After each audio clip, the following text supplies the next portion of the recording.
बिस्मिल्लाहिर्रहमानिर्रहीम। अस्सलाम वालेकुम, वेलकम टू माय चैनल दावत इस्लाम। मैं हूं आपका दोस्त शफकत अली ऑफिशियल। उम्मीद करता हूं कि आप सब लोग ईमान के आला दर्जे पे होंगे। सूरह हूद के या नंबर 87 का तर्जुमा। उन्होंने जवाब दिया, ऐ शुएब, क्या तेरी नमाज तुझे ये सिखाती है कि हम इन सारे मबूदों को छोड़ दें जिनकी परस्तिश हमारे बाप दादा करते थे, या ये कि हमको अपने माल में अपने मंशा के मुताबिक तसर्रुफ करने का इख्तियार न हो।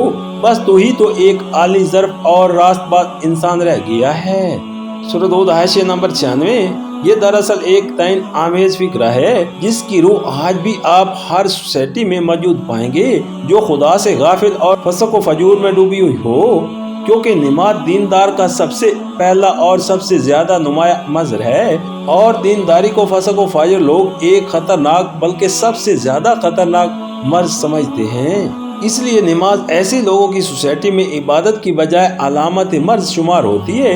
किसी शख्स को अपने दरमियान नमाज पढ़ते देखकर उन्हें फौरन ये एहसास हो जाता है कि इस शख्स पर मर्ज दीनदारी का हमला हो गया है। फिर ये लोग दीनदारी की इस खसियत को भी जानते हैं कि ये चीज जिस शख्स के अंदर पैदा हो जाती है वो सिर्फ अपने हुस्न अमल पर कायम नहीं रहता, बल्कि दूसरों को भी दुरुस्त करने की कोशिश करता है और बेदीनी व बद इखलाकी पर तनकीद किए बगैर उससे रहा नहीं जाता।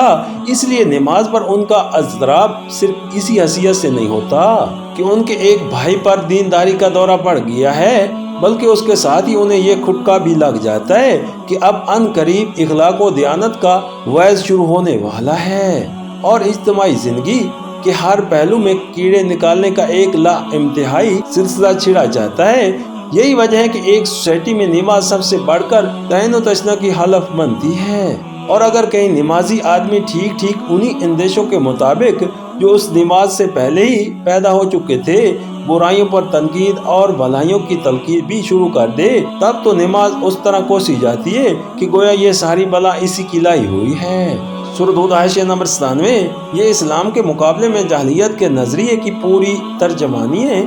इस्लाम का नुक्ता नजर ये है कि अल्लाह ताला की बंदगी के सिवा जो तरीका भी है गलत है और इसकी पैरवी न करनी चाहिए, क्योंकि दूसरे किसी तरीके के लिए अकल, इल्म और कुतुब आसमानी में कोई दलील नहीं है। और ये कि अल्लाह ताला की बंदगी सिर्फ एक मदूद मजहबी दायरे ही में नहीं होनी चाहिए, बल्कि तमद्दुन व माशरत, मशीयत, सियासत, अलगर्ज जिंदगी के तमाम शोबों में होनी चाहिए। इसलिए कि दुनिया में इंसान के पास जो कुछ भी है अल्लाह ताला ही का है, और इंसान किसी चीज पर भी अल्लाह की मर्जी से आज़ाद होकर खुद मुख्तराना तसर्रुफ करने का हक नहीं रखता। इसके मुकाबले में जाहिलियत का नजरिया ये है कि बाप दादा से जो तरीका भी चला आ रहा हो इंसान को उसी की पैरवी करनी चाहिए, और उसकी पैरवी के लिए इस दलील के सिवा किसी मजीद दलील की जरूरत नहीं है कि वो बाप दादा का तरीका है। नेज़ा ये कि दीन व मजहब का तल्लक सिर्फ पूजा पाठ से है। रह हमारी जिंदगी के आम दुनियावी मामलात, तो इनमें हमको पूरी आज़ादी होनी चाहिए कि जिस तरह हम चाहें हम करें। इससे ये भी अंदाज़ा किया जा सकता है कि ज़िंदगी को मजहबी और दुनियावी दायरों में अलग अलग तकसीम करने का तख़य्युल आज कोई नया तख़य्युल नहीं है, बल्कि आज से 3-3.5 हज़ार बरस पहले हज़रत शुएब अलैहिस्सलाम की कौम को भी इस तकसीम पर वैसा ही इसरार था जैसा आज अहले मगरिब और इनके मशरकी शागिर्दों को है। ये फिल वाक़या कोई नई रोशनी नहीं है जो इंसान को आज ज़हनी अर्तका की बदौलत नसीब हो गई हो, बल्कि ये वही पुरानी तारीख ख्याली है जो हज़ारों बरस पहले की जलियत में भी इसी शान से पाई जाती थी, और इसके खिलाफ इंसान की कशमकश भी आज की नहीं बल्कि बहुत कदीम है।